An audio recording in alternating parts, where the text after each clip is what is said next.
دوسرا لفظ اس کے لیے آتا ہے نزل ینزل تنزیل، اور اس کے معنی ہے تھوڑا تھوڑا کر کے اتارنا، لہذا فرمائے نزلناہ تنزیلا، ہم نے اس کو اتارا ہے بشکل تنزیل، یعنی تھوڑا تھوڑا کر کے اتارا، یعنی دنیا کے آسمان سے پھر یہ حضور صلی اللہ علیہ وسلم پر تھوڑا تھوڑا کر کے تقریباً 22 برس کے عرصے میں یہ اترا ہے۔ تو انزال اور تنزیل، انزال پورے زمین کے آسمان پر یہ پورا اترا ہے ایک دفعہ، اور پھر وہاں سے حضور صلی اللہ علیہ وسلم تک یہ تھوڑا تھوڑا کر کے اترا ہے، اور اس میں حکمت ہے، تھوڑا تھوڑا کر کے اترے گا تو جذب ہوگا، انسان حضور غور کریں گے اور اس سے حوصلہ حاصل کریں گے۔ پھر یہ کہ مشرکین کے اعتراضات کا جواب گویا کہ وقت کے ساتھ ساتھ حضور صلی اللہ علیہ وسلم دے سکتے ہیں۔ پھر یہ کہ جو منکرات کی گفتگو ہے اور اس کو جو واضح کرنا ہے ہر برائی کو، وہ بھی وقت کے ساتھ ساتھ جو ہے اس میں زیادہ تاثیر پائی جاتی ہے، تو اس کی حکمتیں ہیں۔ اور پھر یہ کہ فرمایا کہ سورہ نساء میں آیت نمبر 136 میں کہ یا ایھا الذین آمنوا آمنوا باللہ ورسولہ والکتاب الذی نزل علی رسولہ والکتاب الذی انزل من قبل۔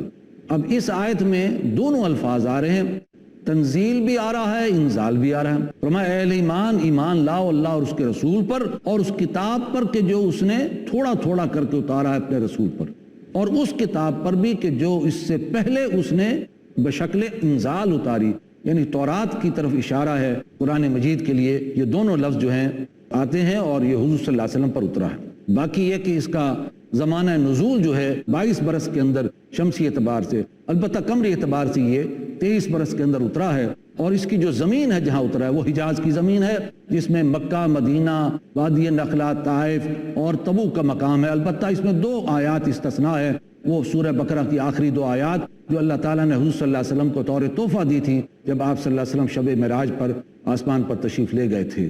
قرآن مجید کی ترکیب اور تقسیم کے حوالے سے ہم بات کرتے ہیں۔ قرآن مجید کو کئی اعتبارات سے تقسیم کیا گیا ہے۔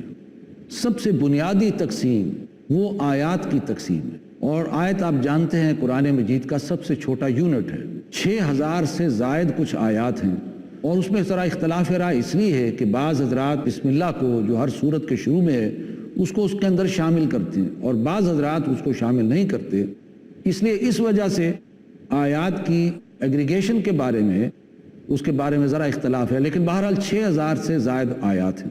آیت کو ہم آیت ہی کہیں گے، اس کو جملہ یا اس کو سینٹنس یا ورس نہیں کہیں گے، آیت بہرحال آیت ہے، اور آیت اصل میں نشانی کو کہتے ہیں، اللہ تعالیٰ کے علم و حکمت کی ایک نشانی ہے، ہر آیت اللہ تعالیٰ کے علم و حکمت کی نشانی ہے۔ پھر آیات میں 2 تقسیم ہے، آیات محکمات و آیات متشابہات۔ محکمات وہ ہیں کہ جس میں اللہ تعالیٰ کے احکام ہوتے ہیں، ڈوز اینڈ ڈونٹس ہیں، اوامر اور نواہی ہیں، یہ کرو یہ کرو یہ کرو، یہ نہ کرو یہ نہ کرو یہ نہ کرو، شریعت کے جو احکام ہیں یہ آیات محکمات ہیں۔ اور دوسری آیات متشابہات ہیں جس کے حقیقی مفہوم ہم نہیں سمجھ سکتے، بس ایک متشابہ طور پر اللہ تعالیٰ نے جو ہے بیان کر دیے ہیں۔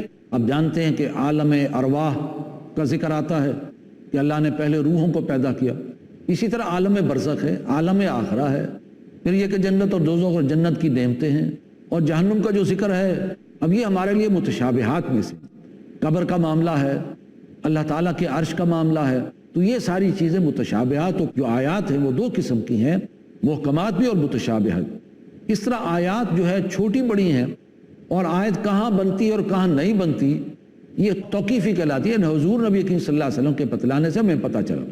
وہ آیات بھی ہے کہ جو چند حروف پر جو ہے مشتمل ہے، جیسے الف لام میم، اب ایک آیت ہو گئی، چند الفاظ پر بھی مشتمل ایک آیت ہے، اور مرکبات ناقصہ پر بھی مشتمل آیت ہے، مثلا یہ کہ کوئی بات کہی جائے لیکن وہ ابھی مفہوم غیر واضح ہو، مبہم ہو، والعصر زمانے کی قسم ہے، لیکن کس بات پر قسم اٹھائی جا رہی ہے، ابھی یہ جملہ ناقص ہے، جملہ نامکمل ہے، تو آیات جو ہے وہ مرکبات ناقصہ پر بھی مشتمل ہے، اور اس طرح ایک پورا سینٹنس، ایک پورا جملہ بھی جو ہے آیت کے وہ واضح کرتا ہے، اور کئی جملے بھی ایک آیت میں ہو سکتے ہیں، جیسے آیت الکرسی کے اندر کئی جملے جو ہے پائے جاتے ہیں، اور یہ سب توقیفی کہلاتے ہیں، یعنی حضور نبی کریم صلی اللہ علیہ وسلم کے بتلانے پر موقوف علیہ ہے، حضور کے بتلانے پر کہ یہاں آیت ختم ہوئی یا یہاں آیت ختم نہیں ہوئی۔ دوسری قرآن کی تقسیم ہے سورتوں کی تقسیم۔ سورت کہتے ہیں کہ ہر سورت علم و حکمت کا ایک خزانہ جس کے ارد گرد فصیل ہے، سورت فصیل کو کہتے ہیں، یعنی علم و حکمت کا خزانہ، اور اس کے ارد گرد جو ہے وہ ایک جو ہے دیوار ہے، جیسے ہم دیکھتے ہیں تسبیح ہے جو اس کے مختلف دانے ہیں لیکن ایک ہی دھاگا ہے جو پورے دانوں کو جو ہے یکجا کیے ہوئے. تو صورتیں تقریباً ایک جو ہے وہ اس پر اجماع ہے 114 صورتیں ہیں. البتہ مختصر ترین صورتیں بھی ہیں اور سب سے طویل صورت بھی ہے. مختصر ترین صورتیں 3 ہیں: سورۃ الکوثر، سورۃ النصر اذا جاء نصر اللہ والفتح، انا اعطیناک الکوثر، اور سورۃ العصر والعصر ان الانسان لفی خسر. یہ سب سے چھوٹی صورتیں ہیں، 3 آیات پر مشتمل صورتیں ہیں، اور اس سے کم تر کوئی ایسی صورت نہیں کہ جس کی 2 آیات ہوں. اور سب سے طویل صورت جو ہے وہ سورہ بقرہ جس کی تقریباً 286 آیات. تو یہ 2 تقسیمیں ہو گئیں، آیات کی تقسیم اور صورتوں کی تقسیم، اور یہ حضور صلی اللہ علیہ وسلم کے زمانے کی تقسیم. اسی کے ساتھ ہم وقفہ کرتے ہیں اور وقت کے بعد انشاءاللہ دوبارہ ملاقات ہوگی.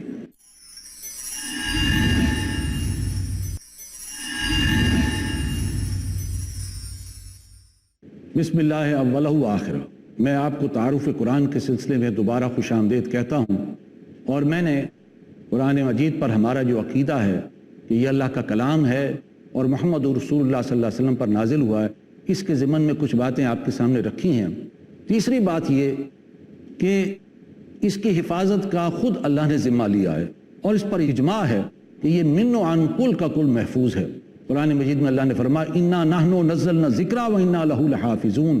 ہم ہی ہیں اس ذکر کو اتارنے والے اور ہم ہی اس کی حفاظت کرنے والے ہیں.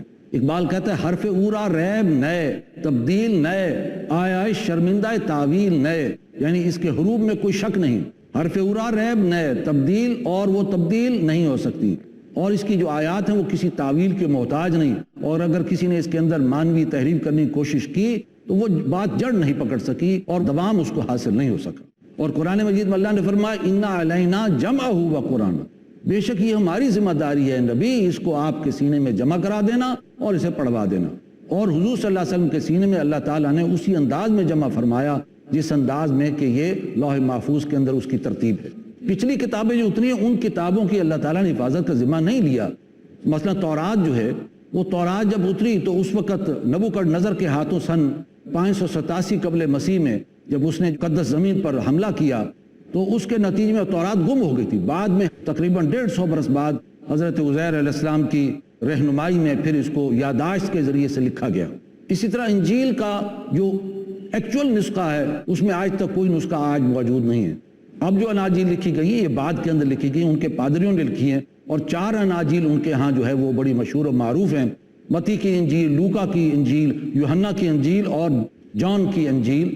اگرچہ ایک اور انجیل ہے برنواس جس کا وہ انکار کرتے ہیں، حالانکہ وہ قرآن مجید کے زیادہ قریب تر ہے. کفار نے بھی مطالبہ کیا کہ اس میں تحریف کی جائے، اس کو بدلا جائے، جبکہ اللہ تعالیٰ نے اس کی حفاظت کا ذمہ لیا ہوا تھا.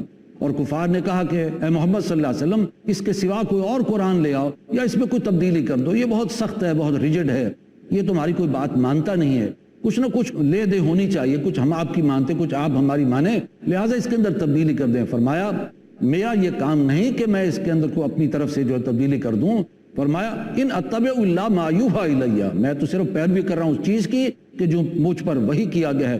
انی اخاف ان عصیت ربی عذاب یوم عظیم، اور میں تو اس بات سے خوف زدہ ہوں کہ اگر میں نے بھی اس طرح کی نافرمانی کی تو مجھے بھی بہت بڑے دن کا عذاب آ لے گا.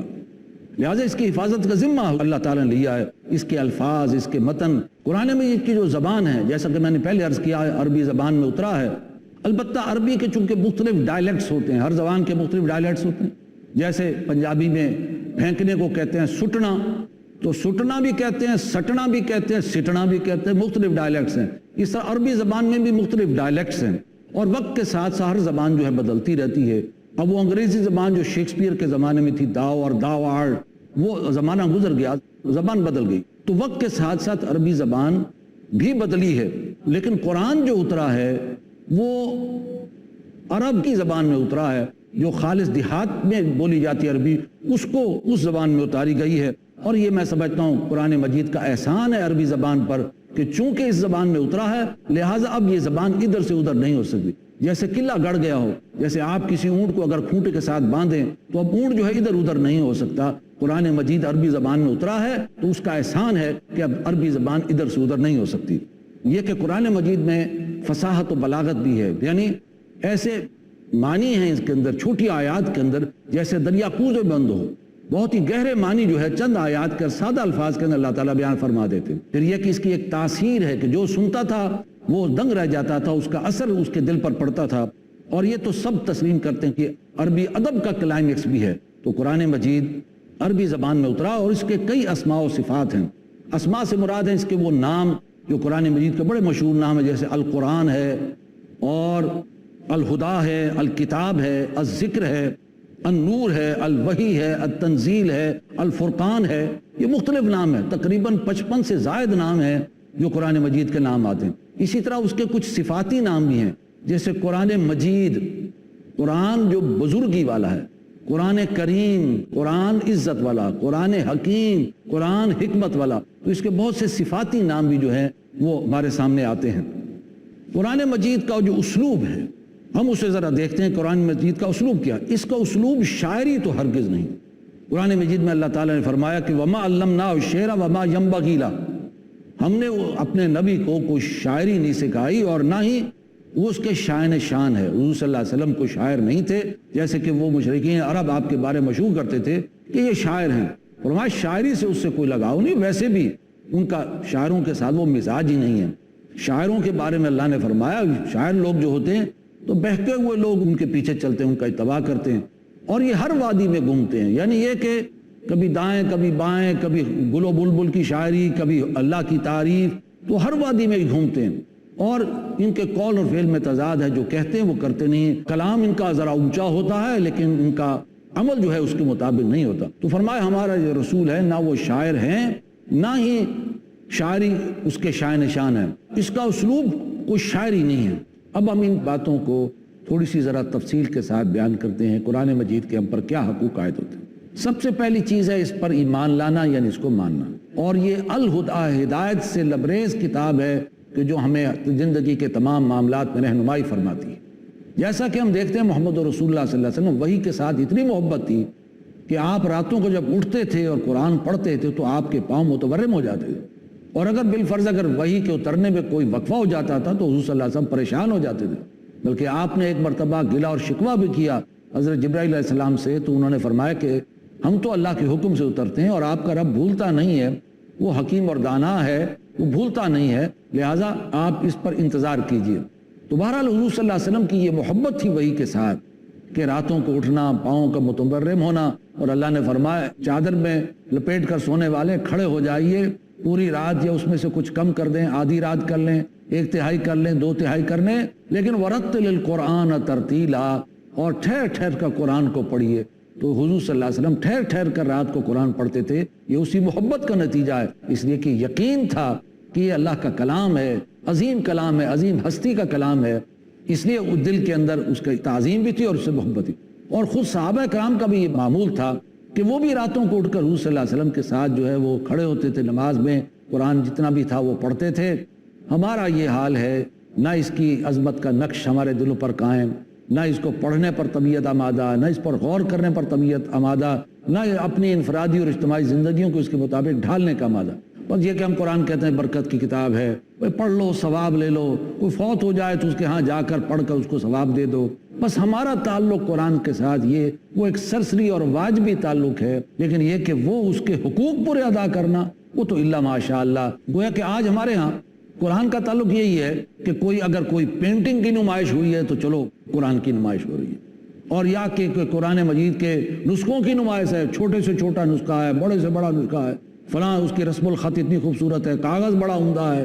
بس یہ ہمارا تعلق ہے. یا اپنے ڈرائنگ روم میں کوئی قرآن مجید کی کوئی آیت لکھی ہوئی وہ پینٹنگ کے طور پر لٹکا لی، یا 40 من سونے سے تاروں سے بنا ہوا قرآن جو ہے وہ لکھ کر اور عوام کے سامنے رکھ دیا کہ دیکھو کتنا آرٹ ہے، کتنی خوبصورتی ہے. لیکن یہ کہ اس کی تعلیمات، اس کا فہم، اس کا فلسفہ، اس کے احکام، اس کی شریعت، اس کے حقوق، ہمیں قرآن مجید کے اوپر ایمان لانا چاہیے سب سے پہلی بات. اور جیسا کہ ایمان کا حصول کہاں سے ہو، سوال یہ پیدا ہوتا ہے ایمان کہاں سے حاصل ہو. ظاہر بات ہے کہ انسان اگر نیک اور صاحب ایمان لوگوں کی صحبت اختیار کرے گا تو اس کے ایمان میں اضافہ ہوگا. صالح لوگوں کی صحبت اختیار کرو گے تو صالح بنو گے، اور اگر برے لوگوں کی صحبت اختیار کرو گے تو برے بنو گے. تو سب سے پہلی چیز تو یہ ہے کہ انسان ایمان کے حصول کے لیے اچھی صحبت اختیار کرے اور صاحب یقین کی صحبت اختیار کرے. دوسرا یہ کہ سیرت کا مطالعہ، اس سے بھی ایمان حاصل ہوگا. سیرت النبی ہے، سیرت الصحابہ ہے، سیرت سلف صالحین ہے. ان کی سیرتیں پڑھتے ہوئے انسان کے دل پر ایک اثر پیدا ہوتا ہے، ایک جذبہ، ایک ولولہ جو ہے اٹھتا ہے، ایمان میں اضافہ ہوتا ہے۔ تیسری چیز یہ کہ جس کی طرف قرآن نے کہا ہے کہ تم آیات آفاقی اور آیات انفسی پر غور کرو، سنریہم آیاتنا فی الآفاق وفی انفسہم حتی یتبین لہم انہ الحق، اور ہم انہیں دکھائیں گے اپنی نشانیاں آفاق میں بھی اور انفس میں بھی، یہاں تک کہ یہ بات ان پر واضح ہو جائے گی کہ قرآن بالکل حق ہے۔ تو قرآن اس بات پر انسان کو آمادہ کرتا ہے، تم غور و فکر کرو، کائنات میں دیکھو کس طرح اللہ نے سورج کو بنایا، اس کی حرارت ہے، اس کی روشنی ہے، اور پھر یہ کہ چاند کو دیکھو، اس کی مدمدم روشنی ہے، رات کو ستاروں اور چاند کی وجہ سے تم راستہ لیتے ہو، اور پھر ہواؤں کا اٹھنا اور چلنا اور بادلوں کا بننا، اور پھر یہ کہ بخارات کا اٹھنا، بارشوں کا برسنا۔ فرمایا ان فی خلق السماوات والارض واختلاف اللیل والنہار، یقینا زمین و آسمان کی تخلیق میں اور رات اور دن کے الٹ پھیر میں، والفلک التی تجری فی البحر بما ینفع الناس، اور وہ کشتی کے جو چلتی ہے دریا کے اندر اور لوگوں کو نفع دینے کے لیے، سامان ادھر سے ادھر، افراد کو ادھر سے ادھر پہنچانے کے لیے، وما انزل اللہ من السماء من ماء، اور وہ جو اللہ تعالیٰ نے آسمان سے پانی اتارا، فاحیا بہ الارض بعد موتها، اور یہ کہ اس پانی کے ذریعے سے زمین کو کس طرح زندہ کر دیا اور فصلیں لہلا رہی ہیں، اور حشرات الارض جو ہے وہ زمین سے نکل آئے ہیں، وبث فیہا من کل دابہ، اور اس نے چہار سو جو ہے جاندار پھیلا دیے، وہ تصریف الریاح، اور ہواؤں کے چلانے میں، کبھی ٹھنڈی ٹھنڈی ہوا، کبھی گرم تپش لو والی ہوا، کبھی تیز ہوا، کبھی ہلکی ہوا، اور یہ کہ والسحاب المسخر بین السماء والارض، اور بادل کے جو زمین و آسمان کے درمیان معلق ہے اور اپنے کام میں لگا ہوا ہے، لآیات لقوم یعقلون، بے شک اس میں نشانی ہے ان لوگوں کے لیے کہ جو عقل سے کام لیتے ہیں۔ بارک اللہ لی ولکم فی القرآن العظیم ونفعنی وایاکم بالآیات والذکر الحکیم۔ اللهم صل على محمد، اللهم صل على محمد، اللهم صل على محمد، اللهم صل على